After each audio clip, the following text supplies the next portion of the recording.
जय हिंद। देखिए, आज हम लोग जो है हिस्ट्री के एक महत्वपूर्ण टॉपिक को कवर करेंगे जिसका नाम है साइमन कमीशन रिपोर्ट। दोस्तों, जैसा कि आप सभी जानते हैं कि इतिहास का ये एक महत्वपूर्ण पार्ट है जहां से एक इतिहास ने एक नए रुख की ओर अपना कदम बढ़ाया था। तो आज हम लोग इस साइमन कमीशन रिपोर्ट को समझने का प्रयास करेंगे। तो आप लोग ध्यान से पहले कुछ बातों को सुनिएगा। देखिए, हम इसको लिखे इसलिए है ताकि आप लोग इनका स्क्रीनशॉट लेकर के आप लोग अपने कॉपी में इसको अच्छी तरीके से नोट कर सकते हैं। तो आप लोग ध्यान से सुनिए। इस साइमन कमीशन रिपोर्ट को हम अच्छी तरह से समझाएंगे, ये था क्या और इसे लाया क्यों गया था, इसका वजह क्या था। ठीक है, तो चलिए दोस्तों, हम लोग करते हैं आज का क्लास स्टार्ट। देखिए दोस्तों, जैसा कि आप सभी लोग जानते हैं कि जब 1857 ईस्वी की क्रांति प्रारंभ हुई थी तो उस क्रांति में कई सारे अंग्रेज मारे गए थे।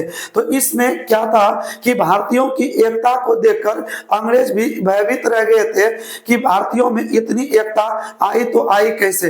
तो उसी समय अंग्रेज इस बात को भली भांति समझ गए थे कि हम भले ही इनको धर्म जाति के आधार पर इसको हम लड़ा सकते हैं, परंतु जब किसी धर्म के आधार पर कोई बात आती है, देश पर कोई खतरा की संभावना हम उत्पन्न करेंगे तो सभी भारतीय एकजुट होकर के हमारा विरोध करेंगे। तो उसी समय अंग्रेज इस बात को अच्छी तरीके से समझ गए। तो वह हमेशा इस बात में था कि कभी ऐसा मौका ही नहीं देंगे भारतीयों को कि जो वो एक साथ जुट होकर के फिर से दोबारा इस तरह की घटना खड़ी करे। ठीक है, तो इसलिए उन्होंने क्या किया 1919 ईस्वी में, ठीक है, कब आया था 1919 ईस्वी में इन्होंने भारतीयों के लिए कुछ अच्छे कानून नियम बनाए। ठीक है, और जब उस चीज को लागू किया तो उस समय भारतीयों से यह कहा गया कि देखिए, इस कानून को लागू करने के समय अगर इसमें कुछ बुराइयां होगी तो उन्हें खत्म करके और उसके जगह पर कुछ नए नए चीजों को हम यहां से 10 साल के बाद क्या करेंगे, जोड़ देंगे। तो यह किस समय बोला था, 1919 का जो भारत शासन अधिनियम था उसको लागू करने वक्त ये बोला गया था। तो भारतीय लोग इनको मान भी गए थे और ये नियम चल भी रहा था। ठीक है, तो इनको 10 साल के बाद फिर से इसमें क्या करना था, तो बदलाव करना था और नए चीजों को जोड़ना था। तो यहां से इसकी कहानी स्टार्ट होती है साइमन कमीशन रिपोर्ट की। तो 1919 ईस्वी में इन्होंने इस बात को बोला कि हम अगले 10 वर्षों में फिर से इसे हम क्या करेंगे, तो इसमें संवैधानिक सुधार करेंगे और नए चीजों को जोड़ेंगे। तो देखिए, इन्होंने 1919 में बताया क्या कि भारत शासन अधिनियम की समीक्षा करना, यानी उसमें जो भी बुराइयां होंगी उनको हटाएंगे और नए चीजों को क्या करेंगे, तो लाएंगे। इसके लिए इन्होंने क्या किया था, तो 8 नवंबर 1927 ईस्वी को क्या किया, तो साइमन कमीशन रिपोर्ट का गठन करता है। ठीक है, तो 8 नवंबर 1927 ईस्वी को। लेकिन समस्या क्या था कि इसमें जितने भी सारे सदस्य थे, सातों के साथ ये सभी क्या थे, ब्रिटिश मेंबर थे। तो भारतीय इसी वजह से नाखुश थे कि हम रह रहे हैं भारत में, तो हम लोगों को क्या समस्या है, क्या प्रॉब्लम है, ये हम लोगों को ब्रिटिश वाले बता करके देंगे कि हमारी समस्या क्या है और वो हमारे समाधान करेंगे।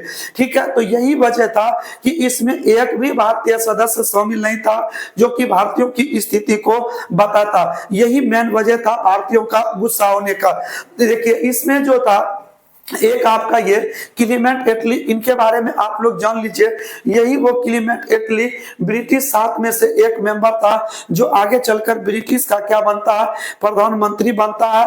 और ये भारतीय स्वतंत्रता संग्राम पर ये क्या करते हैं, अपना हस्ताक्षर करते हैं। ठीक है, यही वो कौन है, क्लीमेंट एटली। तो इसके लिए जो था, देखिए, इसका जो गठन हुआ था, इसका अध्यक्ष किसे बनाया गया था, तो सर जॉर्ज साइमन को, जो कि ये ब्रिटेन में इसकी गठन की गई थी और ब्रिटेन से रिपोर्ट लेकर के कहां आने वाला था, तो भारत में। तो साइमन कमीशन इस रिपोर्ट को तैयार करके कहां आने वाले थे, भारत। और ये भारत आगमन कब कर जाते हैं, तो ये भारत आगमन कर जाते हैं 1928 ईस्वी को बंबई बंदरगाह पर। तो जैसे ये बंबई बंदरगाह पर उतरते हैं उसी समय भारतीय लोगों ने इनका खुल करके विरोध किया, जहां इसे काले झंडे दिखा करके इसे लौटने के लिए बोला गया। ठीक है, परंतु जब हम बात करें 30 अक्टूबर 1928 ईस्वी को साइमन कमीशन ये कहां पहुंचते हैं, तो लाहौर पहुंचते हैं। और लाहौर में लाला लाजपत राय, ठीक है, लाहौर में कौन, तो लाला लाजपत राय और उनके क्रांतिकारी दलों का एक समूह जो है वो हिंसक रूप से क्या करने लगे, तो साइमन गो बैक का नारा लगाते हुए उनका विरोध करना शुरू कर दिया। तो ये हमेशा लाला लाजपत राय जो थे साइमन गो बैक का करके उन्हें क्या करते थे, लौटाने का प्रयास कर रहे थे। परंतु उस समय जो साइमन कमीशन था उनका निरीक्षण पुलिस अध्यक्ष कौन कर रहे थे, जेम्स ए एस्कॉट कर रहे थे। तो इन्होंने, जेम्स ए एस्कॉट ने क्या किया, अपने पुलिस को क्या बोल दिया कि इन पर लाठी चार्ज किया जाए और इनका आदेश दे दिया, जिसके वजह से उसमें मुख्य रूप से शिकार जो बनाया गया वो किसे बनाया गया, लाला लाजपत राय को। क्योंकि उस जो मार्च हो रहा था वहां पर उस मार्च का प्रमुख लीडर कौन था, तो वो था लाला लाजपत राय। और इसको लाठी की प्रहार से बुरी तरीके से इसे क्या कर दिया, घायल कर दिया, जिसके वजह से लाला लाजपत राय को जब इलाज के लिए ले गया तो इलाज के दौरान ही 17 नवंबर 1928 ईस्वी को लाला लाजपत राय की क्या हो जाती है, मृत्यु हो जाती है। तो जिसके वजह से भारतीयों में एक क्रांति उठ जाती है कि साइमन कमीशन के कारण ही लाला लाजपत राय की क्या हो गई है, तो मृत्यु हुई है। तो देखिए एक चीज है कि लाला लाजपत राय की मृत्यु होने से पहले उन्होंने एक बात बोली थी कि मेरे पीठ पर पड़ी एक एक लाठी अंग्रेजों के ताबूत की आखिरी कील साबित होगी। तो ये बात किसने बोला था, तो ये बात बोला था लाला लाजपत राय ने। देखिए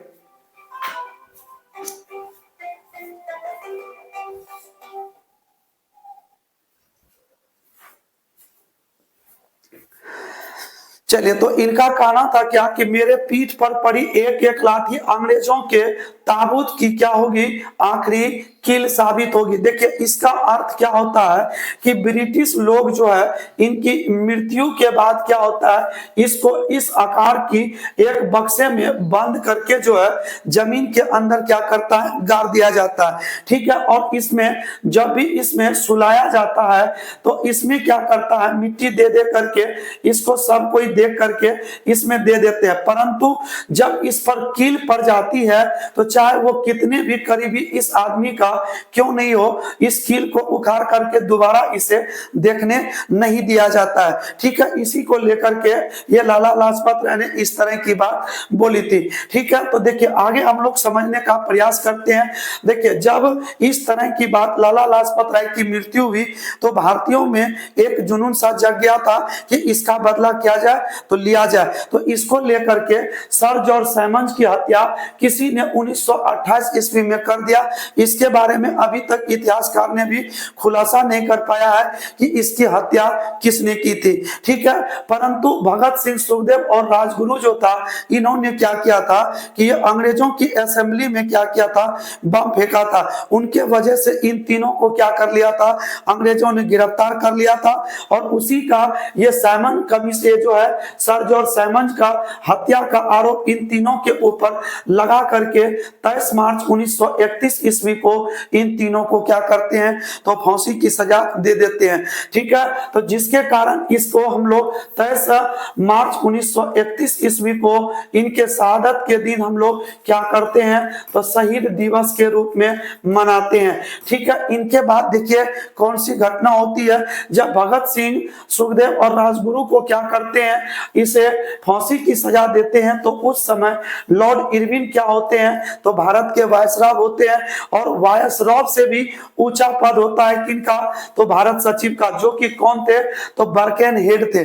ठीक है, तो उस समय भारत सचिव कौन था, बर्केनहेड था, जिन्होंने इतनी सारी घटनाएं घटने के बाद इन्होंने इस बात को प्रस्ताव रखा कि यदि यह साइमन कमीशन का रिपोर्ट अगर भारतीयों के लिए सही नहीं है तो आप ही लोग स्वयं इस रिपोर्ट को तैयार करके दिया जाए। अगर सभी भारतीय लोग इसे एक्सेप्ट कर लेते हैं तो हम स्वयं ब्रिटिश संसद में इसे पास करके भारत में क्या करेंगे, लागू कर देंगे, जिसके कारण मोतीलाल नेहरू ने क्या किया, 1928 ईस्वी में नेहरू रिपोर्ट को तैयार किया। तो मोतीलाल नेहरू के साथ इसमें 7 कांग्रेस अन्य सदस्य भी थे जिन्होंने इस नेहरू रिपोर्ट को क्या किया, तैयार किया। और मोतीलाल नेहरू के साथ कौन गए, तो जवाहरलाल नेहरू इस रिपोर्ट को लेकर के कहां जाते हैं, तो ब्रिटेन के कहां जाते हैं, तो ये संसद में लेकर के जाते हैं। और जब इस तरह का प्रस्ताव वहां सुनाया जाता है तो उसमें क्या होता है कि मोहम्मद अली जिन्ना ने क्या करता है, तो इस रिपोर्ट में ठीक है कुछ बुराइयां निकाल देती है और इसको मानने से क्या करता है, इनकार कर देता है, जिसके कारण नेहरू रिपोर्ट को ब्रिटिश संसद में ठुकरा दिया जाता है। और उसी समय ये जो थे पंडित जवाहरलाल नेहरू गुस्से में क्या करता है, वापस आता है और उसी समय ये क्या करते हैं, तो तुरंत ही ये यहां से शुरू कर देते हैं 1929 ईस्वी का क्या, तो लाहौर अधिवेशन, ठीक है। और उस समय जो थे पंडित जवाहरलाल नेहरू ये केवल डोमिनियन स्टेट की मांग कर रहे थे, परंतु जब नेहरू रिपोर्ट को ठुकरा दिया गया तो उस समय ये गुस्से में आकर के पूर्ण स्वराज की मांग करने शुरू कर दिया। और इन्होंने 30 जनवरी 1900 ये जो था 30 को ही पहली स्वाधीनता दिवस के रूप में मनाना शुरू कर दिया था। तो आप लोगों को दोस्तों हम आगे बताएंगे कि लाहौर अधिवेशन क्या है, तो आप लोग यहाँ अच्छी तरीके से समझ गए होंगे। तो देखिए हम लाला लाजपत राय से रिलेटेड कुछ महत्वपूर्ण क्वेश्चन को समझने का प्रयास करते हैं जो बीपीएससी तैयारी 4.0 में पूछा गया है। ये 3 में भी आया और 2 में भी और 1 में भी यहाँ से क्वेश्चन देखने को मिला है। देखिए सुरक्षा वाल्व का जो सिद्धांत था ये किसने दिया था, तो ये दिया था लाला लाजपत राय ने दिया था।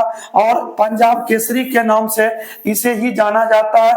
और लाला लाजपत राय की जो आत्मकथा वो किस पुस्तक में लिखी है, तो वो है यंग इंडिया, जो 1916 ईस्वी में प्रकाशित हुआ था। और इनकी 2 प्रमुख पत्रिका थी, कौन, आर्या गजट और पीपल, इसे आप लोग याद रखेंगे।